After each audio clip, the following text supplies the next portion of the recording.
SpaceX और उसके IPO को लेकर बाजार में दो ही भाव हैं। एक कंपनी बहुत ओवर वैल्यूड है और स्पेसएक्स का आईपीओ आते ही 12 जून को स्टॉक मार्केट क्रैश हो जाएगी। दूसरा भाव है कि स्पेसएक्स की कॉन्स्पिरेसी, स्पेसएक्स के जो इनसाइडर हैं वो अपना स्टेक बेचेंगे और ये कंपनी जो है ये आईपीओ के लायक नहीं। दोनों ही चीजों के ऊपर से पर्दा उठाएंगे क्योंकि लोग अक्सर इमोशन बताते हैं, they don't look at statistics that matter, आंकड़े जिनसे फर्क पड़ता है इस आईपीओ का और बाजार का भविष्य। तो अगर आप इस वीडियो के लिए एक्साइटेड हो और इस तरह की और वीडियो चाहते हो अपनी टाइमलाइन पर फटाफट से 2-4 मिनटों के अंदर, तो चैनल को सब्सक्राइब कर लो, वीडियो को लाइक कर लो। This is not a financial advice, I am not a registered financial advisor, but ये वीडियो सिर्फ एजुकेशन पर्पस है। और यहां पर मैं शुरू करता हूं। सबसे पहले डीबंक करते हैं कि इसका रेवेन्यू कैसा है। तो यस, 2021 से रेवेन्यू तो कंपनी का बढ़ रहा है। देखो यार, 2021 से 2025, क्योंकि 2026 साल खत्म नहीं हुआ है और अमेरिकी कंपनियां कैलेंडर ईयर फॉलो करती हैं, तो 2021 से 25 तक रेवेन्यू जो है वो $2 बिलियन से $18 बिलियन का हो चुका है। तो 9 गुना हुआ है। तो कंपनी की हाइप तो बनती है, क्योंकि एक कंपनी जो 5 साल में 4 साल में अपना रेवेन्यू 9 गुना कर लेती है, वो उसकी तारीफ होनी चाहिए। बट 2021 में लॉस, 2022 में लॉस, 2023 में हल्का सा प्रॉफिट हुआ था, 2024 में तगड़ा प्रॉफिट किया। क्यों? क्योंकि स्टारलिंक जो है, जो इनका स्पेसएक्स का सबसे बड़ा हीरो प्रोडक्ट है, स्पेस के थ्रू ये इंटरनेट प्रोवाइड कर सकते हैं दुनिया के किसी भी कोने में,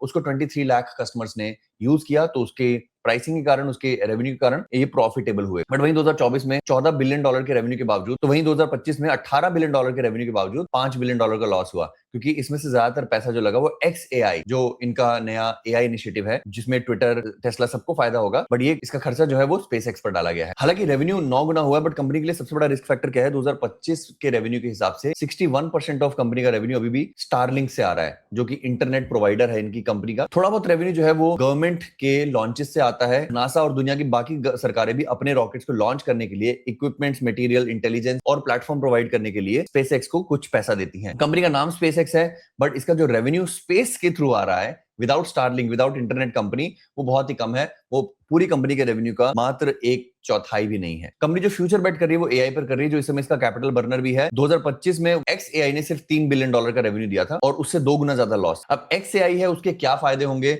वो स्पेस में कैसे रेवेन्यू देगा, क्या वो टेस्ला की वैल्यूएशन बढ़ाएगा, क्या वो ट्विटर में यूज होगा, इस बारे में ज्यादा डिटेल है नहीं। लोगों के रुझान है, लोगों के ओपिनियन है, बट क्या XAI भी ग्रॉक के बाद एंथ्रोपिक जैसा, क्लॉड जैसा प्रोडक्ट लेकर आएगा? That is yet to. इस स्लाइड से क्या समरी आपको मिली कि रेवेन्यू ताबड़तोड़ बढ़ रहा है, बट लॉस भी ताबड़तोड़ बढ़ रहा है। और इसी हिस्से में हम रोहित शर्मा की पाठशाला में आपको बताएंगे कि वैल्यूएशन कैसे होती है। आपने देखा रेवेन्यू है $18 बिलियन, इसको लिख देते हैं आर। एबिटा यानी कि प्रॉफिट और लॉस है करीब $5 बिलियन और वैल्यूएशन है करीब $2 ट्रिलियन। आपने ऑलरेडी सुनी लिया होगा 2000 बिलियन, ये सारे आंकड़े बिलियन में है, तो हम यहाँ पर सारी चीजें बिलियन में लिख लेते हैं। तो मैं आपको एग्जांपल बताता हूँ। भारत की सबसे बड़ी कंपनी और दुनिया की सबसे बड़ी कंपनियों को अगर हम कंपैरिजन करें उनकी वैल्यूएशन का, तो यहाँ पर एप्पल की 4.5 है। वही अमेजॉन का जो मार्केट कैप है वो 3 ट्रिलियन है। मतलब मैं चाहता था ऐसी कंपनी उठाएं जो थोड़ा सा स्पेसएक्स की वैल्यूएशन के नजदीक आए। तो 3 ट्रिलियन की अमेजॉन के पास अगर आप रेवेन्यू देखें तो वह है 742 बिलियन का। तो अमेजॉन की वैल्यूएशन हुई 3 ट्रिलियन यानी कि 3000 बिलियन और रेवेन्यू हुआ $750 बिलियन का। अब आप मल्टीपल देख सकते हैं, रेवेन्यू टू वैल्यूएशन मल्टीपल अगर देखें तो वो स्पेसएक्स के केस में आता है 111 गुना और अमेजॉन के केस में आता है केवल 4 गुना। यानी कि जो इसकी वैल्यूएशन है अमेजॉन की,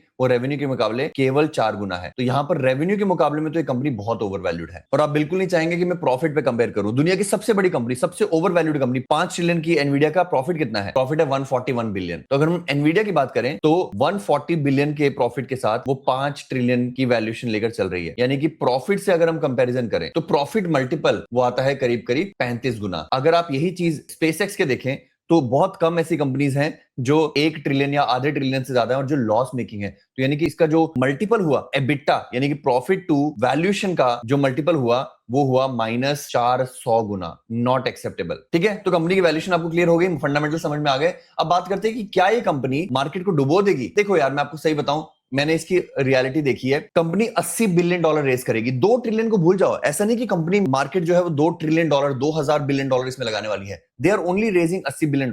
$80 बिलियन वर्थ के जो स्टेक हैं, जो एम्प्लॉयज के स्टेक्स हैं, जो इनसाइडर के स्टेक हैं, वो आम जनता के हाथ में दिए जाएंगे। ठीक है, तो ये मैसिव ऑफर फॉर सेल है। इतना बड़ा ऑफर फॉर सेल हमने अक्सर देखा नहीं है। तो ये जो $80 बिलियन है, इतना बाजार से दरकार है स्पेसएक्स को। वो $80 बिलियन जिस वैल्यूएशन में बिक रहा है, उसके कारण पूरी कंपनी की वैल्यूएशन 2 ट्रिलियन लगाई जाएगी। इस कारण से मार्केट में प्रलय है। बट एक्चुअल में सच नहीं है कि $2 ट्रिलियन ये लोग रेस कर रहे हैं। तो जिस भी व्यक्ति ने आपको इररिस्पांसिबली ये बताया है कि स्पेसएक्स मार्केट से $2 ट्रिलियन खींच लेगा, वो गलत है। स्पेसएक्स का स्टॉक जरूरी ही डंप होगा, ये तो मुझे लग ही रहा है, इसमें कोई दो राय नहीं है। It will not be a big hit IPO, but ये मार्केट से लिक्विडिटी नहीं सोख रहा है। ऐसा नहीं कि लोग अपने बिटकॉइन, गोल्ड और गूगल और एनवीडिया के स्टॉक्स बेचकर ये 1.75 और 2 ट्रिलियन जुटाकर एनवीडिया के स्टॉक खरीदेंगे, नहीं। They are only raising $80 billion. और $80 बिलियन कितना होता है, ये मैं आपको दो तरीके से समझाता हूं। पहला, स्पेसएक्स पहले भी पैसा रेज कर चुका है। उसने दिसंबर 2025 में अपने एम्प्लॉइज को, अपने ईसॉप होल्डर्स को एग्जिट देने के लिए $800 बिलियन की वैल्यूएशन पर ऑलमोस्ट इतनी ही वैल्यू रेज की थी प्राइवेट इन्वेस्टर्स के साथ। और प्राइवेट इन्वेस्टर आपको लगेगा क्यों बड़े लोग, एचएनआई लोग इतनी गलती करेंगे? क्योंकि उनको मान लीजिए $80 बिलियन उनसे लिए, वैल्यूएशन दी $800 बिलियन, उनको कहा कि हम एक साल के अंदर अंदर आईपीओ निकालेंगे और आपका पैसा डबल कर देंगे, क्योंकि आप वही हिस्सा जाके बाजार में ओपन मार्केट में लेटर ऑन